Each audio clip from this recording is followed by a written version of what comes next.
Olá, o programa A Caminho do Altar está começando agora. Eu sou a Franciele Ramos. No programa de hoje vamos trazer muitas novidades sobre o universo de casamento. E você confere todas essas novidades a partir de agora.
Tão importante quanto o vestido de noiva, é claro, o buquê também rouba a cena na hora do casamento, né? Bom, para isso, eu convidei a Sofia Francisqueto para falar com a gente sobre as tendências desse universo de flores e como escolher a flor certa para o dia do casamento, para o buquê. Sofia, tem uma queridinha de flor aí no mercado? Sempre tem, gente. A orquídea é sempre em alta, a proteia, que é uma flor imponente, cheia de presença e ao mesmo tempo ela é suave, né? Porque ela tem uma cor mais rosadinha, então ela cabe com qualquer paleta de cor. E as queridinhas hoje, que é uma grande tendência, são as desidratadas.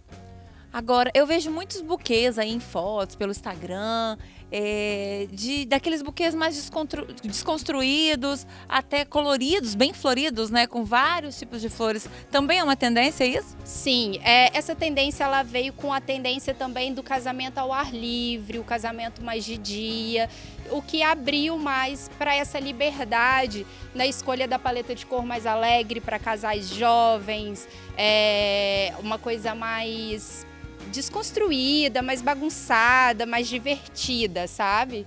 Muito bacana. Falando em vestido, o vestido precisa combinar com o buquê precisa combinar com o vestido ou tanto faz?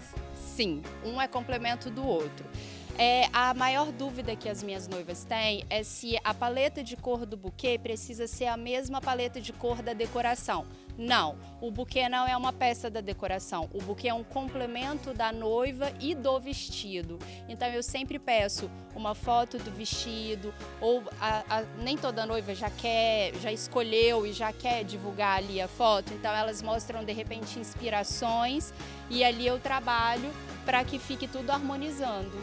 Agora, Sofia, conta para as noivinhas de casa, aquele buquê cascata ainda tem alta?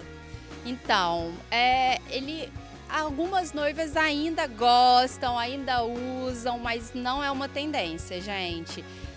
Depende, eu acho que é muito cultural, eu acho que algumas noivas trazem isso mais familiar, né? E de repente o vestido também pede uma coisa que carregue o olhar mais para baixo, né? Com uma barra bem maravilhosa, então vai direcionando o olhar.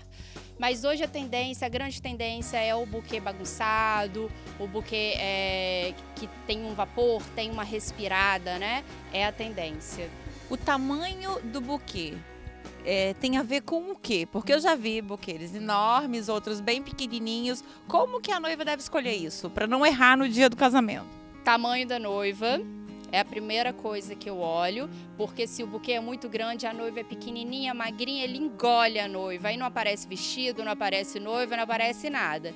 E também é uma opção, uma escolha da noiva. Tem noiva que quer o buquezão, tem noiva que quer um buquezinho pequenininho, simples. Principalmente se é um casamento mais intimista, muitas vezes na casa de alguém da família, numa fazenda. Então a noiva quer aquela coisa mais delicada, mais suave, né? Mais leve.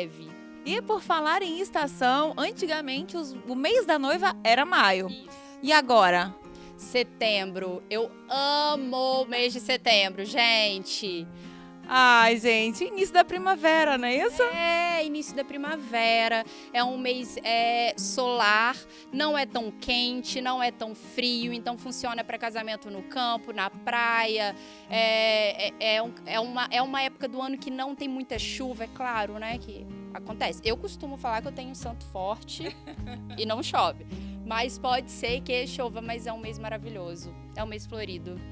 Falando em mês florido, é um mês que tem mais demanda de flor, que a noiva pode ficar mais à vontade na hora de escolher? Sim, as espécies de flor dessa época do ano são sensacionais e é uma época do ano que a gente consegue quase que alcançar todos os desejos, entendeu? Desde a orquídea, da flor mais cara, da flor mais básica. É um mês muito legal, muito interessante. A gente pode usar mais a nossa criatividade porque a oferta de flor é maior.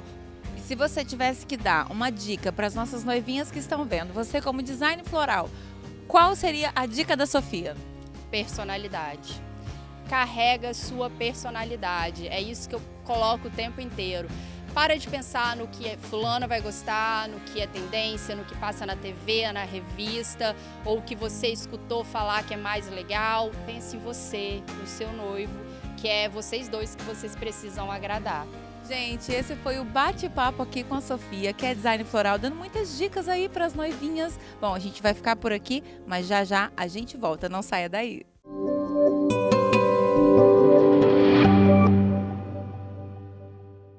Programa A Caminho do Altar, com Franciele Ramos. Oferecimento: Laboratório Bioclínico, qualidade que você vê nos resultados. E Construtora Pacífico.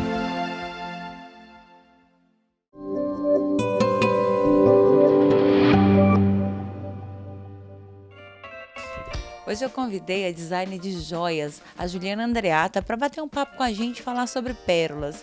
Isso mesmo, pérolas, né, gente? O clássico das joias, é lindo para qualquer idade e também, por que não, no casamento. Na verdade, eu estava batendo um papo aqui antes de começar essa gravação e ela estava me explicando sobre a origem de utilizar a pérola no casamento.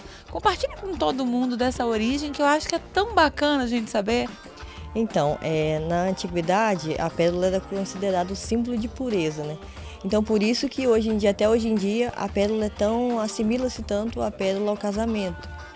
Mesmo nos dias de hoje, no século XXI, a gente ainda tem essa questão cultural de assimilar o casamento à pureza. E um outro motivo que levava também a ser usada a pérola muito por noivas é porque, como a pérola é eterna, então as avós passavam para as netas, as mães para as filhas, então acabava se tornando uma joia de família.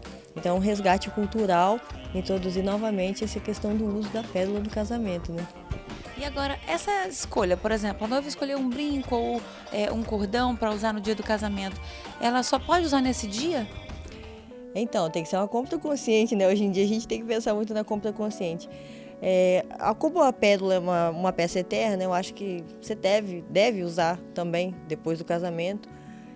A noiva costuma normalmente comprar muito a joia, muito assim, combinando com o vestido, procura muito a questão de decote e tudo, mas isso não deixa de ser, não é por isso que é a questão de que não pode usar novamente depois da peça. Então deve até ser, eu acho que deve ser uma peça que você possa usar em outras ocasiões também.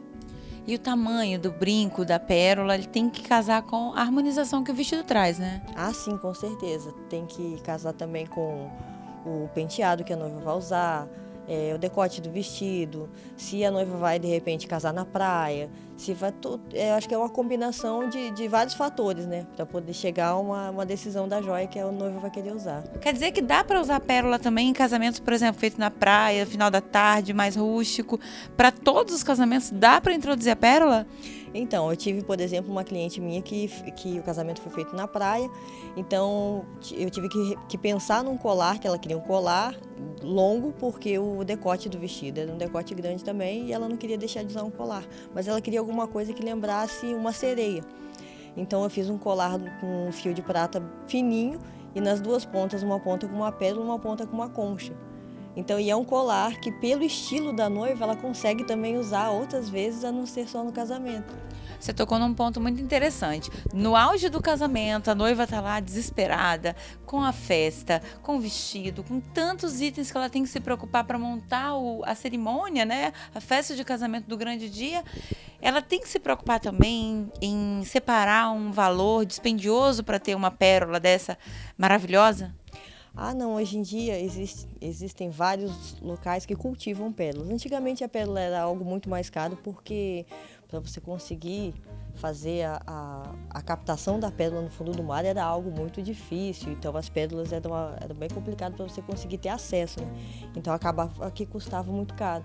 Mas hoje em dia existem fazendas de pérola, né, os cultivos de pérola, então acabou se tornando mais acessível.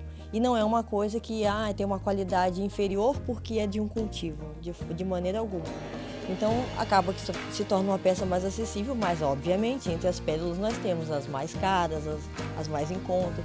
Mas eu acho que cada uma tem sua beleza e ninguém vai deixar de usar uma pérola por conta disso.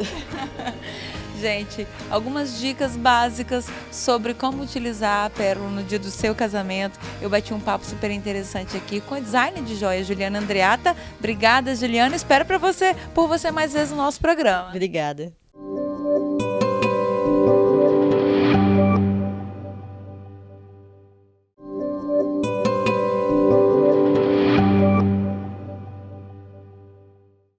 Noiva que não quer estar linda no grande dia, no dia do seu casamento. E o olhar faz parte dessa beleza, né? Bom, vamos falar agora com a micropigmentadora Juliana Bragança, que é especialista em micropigmentação de sobrancelhas. Não é isso, Ju? Isso.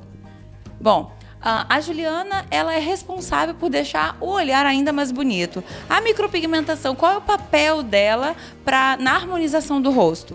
Olha, a micropigmentação ela vem tirar todas as falhas que a pessoa possa ter na sobrancelha, mas de forma harmônica. Eu costumo dizer que é revelando o melhor que a pessoa já tem, revelando o melhor desenho, o melhor design que ela possa ter, de uma forma personalizada, que não venha transformar, que não seja um desenho que seja de outra pessoa, mas dela mesma, de forma mais harmônica. E já que nós estamos falando de noivas aqui, uma noiva que está com um casamento marcado para daqui a um mês, daqui a 60 dias, ela pode fazer a micropigmentação? Pode, mas 60 dias seria fazer para ontem, né? Que a gente precisa aí de 2 meses para que a sobrancelha fique totalmente cicatrizada, porque tem um retoque também após 30 dias. Então, são 2 sessões. Então, 2 meses aí é o prazo máximo se ela quer estar com a sobrancelha perfeita. Então, 30 dias nem pensar em fazer. 30 dias pode fazer, sim, mas ela não vai estar finalizada ainda. Uma noiva, ela precisa fazer com pelo menos 60 dias de antecedência. Bom, então vamos acompanhar agora mais de perto essa transformação de olhar de uma noivinha que vai ficar muito linda no final, né? Vai ficar maravilhosa. Vamos conhecer?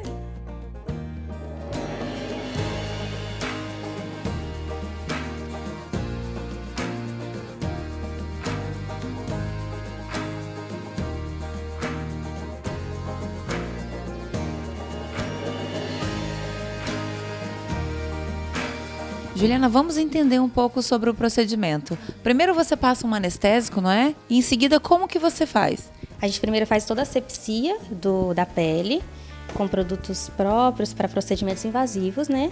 A gente passa um anestésico para ficar confortável. Esse anestésico ele não é injetável, é um anestésico em gel, deixa agir alguns minutos.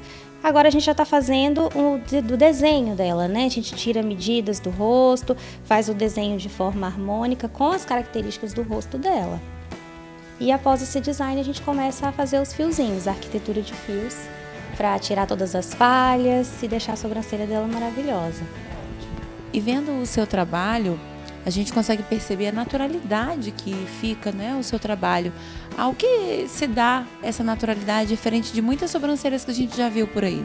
Então, isso é uma pergunta muito interessante porque muita gente acha que tem relação com a cor do pigmento, mas na verdade tem relação com a trama que a gente faz, com a distância que a gente deixa entre um fiozinho e outro que a gente desenha, porque pode ser o pigmento mais claro que a gente tem. Se a gente fechar toda a sobrancelha de fio, se a gente tirar a transparência da sobrancelha, ainda assim ela vai ficar artificial. Então, muito mais importante do que a cor do pigmento é a trama, é a leveza que a gente tem no desenho. E qual é a técnica que você está usando para fazer na modelo de hoje? A técnica fio a fio, e a gente está construindo aqui uma trama bem leve, que vai deixar ainda transparência e vai preencher a sobrancelha com naturalidade.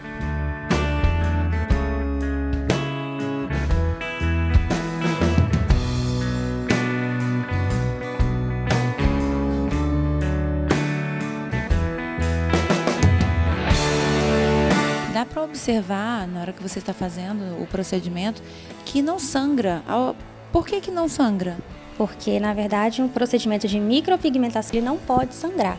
A gente trabalha na camada superficial da derme e nessa camada a gente não tem presença de vasos sanguíneos. Então, quando sangra, é porque o procedimento ele virou, na verdade, uma tatuagem. Antigamente a gente percebia que muitas pessoas tinham a cor da sobrancelha alterada, né? Ficavam esverdeadas, mudavam a coloração. Isso acontece hoje em dia ainda? Hoje em dia acontece, porque isso tem relação com o pigmento utilizado e também com a profundidade que o procedimento é feito. Porque quando o procedimento é feito de forma profunda na pele, a cor refletida aqui no externo, né, ela altera. Então pode ficar azul, verde, e também ao longo do tempo, quando ela fica assim, depois de alguns anos, é por causa do pigmento, da qualidade do pigmento. Então é importante ter cuidado com o profissional que você vai escolher por causa dos produtos que eles podem utilizar, não é isso? Exatamente, porque, por exemplo, o produto que a gente coloca, que a gente utiliza nas clientes, a gente chama de micronizado. Todas as moléculas de cores que está ali presente naquele pigmento, ela tem a mesma proporção, o mesmo tamanho molecular. Então sai de forma igual, a pele expulsa o pigmento por igual e não fica resquício de cor para trás, que é o que acontece. Quando o procedimento ele fica vermelho, é porque naquele pigmento tinha mais vermelho do que todas as outras cores. Então, a nossa tecnologia ela é uma das mais avançadas em pigmento e aí não corre o risco de acontecer esses tons indesejados.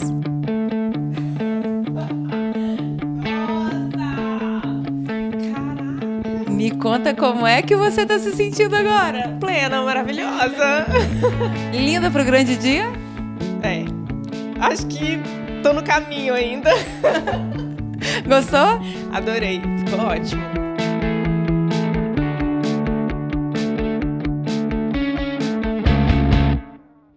Pelo visto, a nossa modelo adorou o trabalho que você fez. Conta só um pouquinho o que você fez na sobrancelha dela para deixar ela ainda mais bonita. Então, nós tiramos as falhas que ela tinha algumas falhas no final da sobrancelha. A sobrancelha dela já tinha bastante pelinhos, por isso que a técnica ideal, né, mais adequada, não precisou fazer um sombreamento, nada disso, porque as falhas eram pontuais. Então, a gente fez uma trama bem leve, bem linda, o pigmento de acordo com o tom da sobrancelha dela. E isso, ficou maravilhosa. Ficou mesmo. Se você também quer ter esse olhar maravilhoso, fica a dica. Micropigmentação pode ser a solução para você. A gente vai dar uma breve paradinha para os comerciais e a gente volta já já.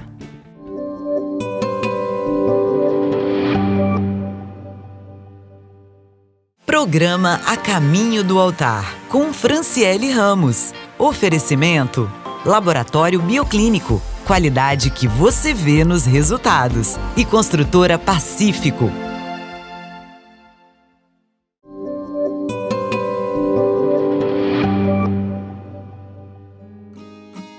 De volta com o programa A Caminho do Altar e agora vamos falar do quadro Quem Casa Quer Casa.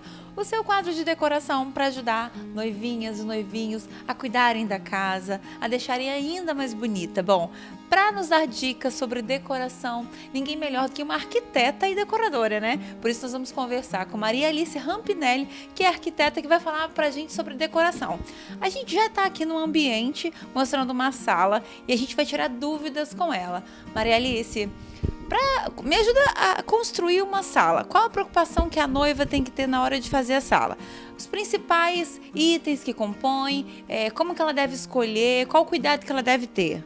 Isso aí, eu sempre dou a dica de o que for maior, os panos maiores, um sofá, parede, colocar sempre um tom neutro, para que ela vai poder jogar com os adornos que tem cores mais fortes, poder pontuar os adornos, em cores, em texturas, em brilho, então é melhor. Então ela vai começar com o sofá, neutro, aí ela vem com o quadro, com a almofada, com a mesa de centro, com os vasos, com as plantas, o tapete. Então, começar a fazer essa composição, mas com tudo conversando, como a gente fala.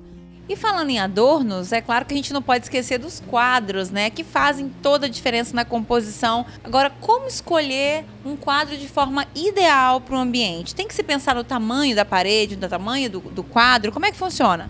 Você pode colocar um quadro mais contemporâneo, com um quadro antigo, com um espelho, às vezes com uma máscara, tudo que você tiver. O importante é saber fazer essa composição para ela ficar com harmonia. E quadro é uma coisa muito interessante que eu falo para os meus clientes. Geralmente eu não interfiro quando eles vão escolher o quadro. O quadro é uma coisa que é muito pessoal, que tem que emocionar você.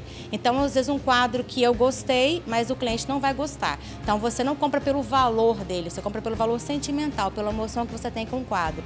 E aí, a gente, como profissional, a gente vai encaixar esse quadro que você gostou na sua casa. E dá para fazer um mix de quadros, então, numa parede só, com vários tamanhos. E em relação às molduras, elas têm que ser todas iguais? De forma alguma. Às vezes, assim, os quadros são completamente diferentes uns do outro, eu coloco a moldura igual, se o cliente quiser. Ou os quadros são todos iguais, eu coloco só as molduras diferentes. Então, assim, eu falo que o céu é o limite. Você pode botar uma moldura mais larga, mais fina, com passe-patou, sem passe-patou. Eu posso botar uma preta com madeira, com branco, com metálica. Para tudo. Passe-patou, você sabe o que é isso? Eu não sei não, me conta aí. O passe-patou é a distância que fica geralmente entre o quadro e a moldura, é como se fosse uma espécie de uma cartolina, assim, não é bem grosseiramente falando, mas é uma moldura que fica entre o quadro e a moldura externa, propriamente dita. Ufa, porque, gente, imagina a gente dormir agora sem essa informação, o que é passe-patou.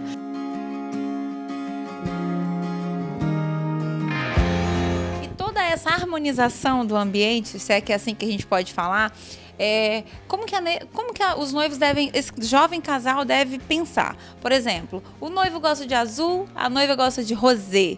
Como é que eu harmonizo isso? Em que peças eu posso escolher para ajudar nesse momento? Então, a gente tem que agradar todo mundo. Então, você vai colocar o azul e vai colocar o rosé em pitadas, em pequenas proporções, para que se um ou outro enjoar, seja fácil trocar isso aí.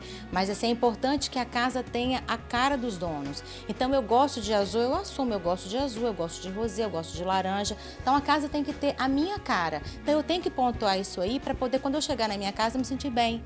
Então, isso é muito importante, dá para combinar com certeza. E nada dos noivos colocarem azul, por exemplo, numa parede inteira, aquele azul forte. Acho que não é bem por aí, né? Bem, se eles tiverem coragem e forem pessoas assim, eu tenho certeza que eu não vou enjoar, pode colocar, mas com muito mais restrição, porque não é todo ano que você está trocando cor de parede, está trocando sofá. Então, eu sempre dou a dica, o pano maior, vamos fazer de tom neutro para poder facilitar a vida das pessoas. Porque às vezes você pode colocar um quadro azul. Aí eu não quero mais esse quadro azul, não quero aqui, mas eu posso levar para minha empresa, eu posso mudar, botar no meu quarto. Então, você não vai levar a parede, mas pode levar um quadro, uma almofada, você vai fazendo isso. E esse adorno nunca se perde, então, né? Você sempre está reaproveitando, mudando de lugar. Sim, com certeza. Você tem um vaso, você mudou a planta, já é outro vaso completamente diferente. Eu mudei ele de local, estou num local onde tem uma luz focada, já é outro adorno. Então, assim, eu sempre falo para as pessoas realmente guardarem isso. Eu não quero mais agora usar isso aqui. Então tá, eu guardo, daqui a um tempo eu volto com ele para outro local, com outra flor, outra posição, e você dá uma renovada na sua casa. Que dicas incríveis de decoração e adorno hoje com Maria Alice Rampinelli. Obrigada, Maria Alice. Tenho certeza que ajudou a vida de muitas noivinhas aí. Eu que agradeço. Foi um prazer participar do programa de vocês, que vai ser um sucesso com certeza. E o programa de hoje vai ficando por aqui. Mas antes eu quero convidar você a nos acompanhar nas redes sociais. E também, se você quiser rever o programa, você pode. Entra lá no YouTube, no canal da TV Ambiental. Eu fico por aqui e espero você no próximo programa. Até lá!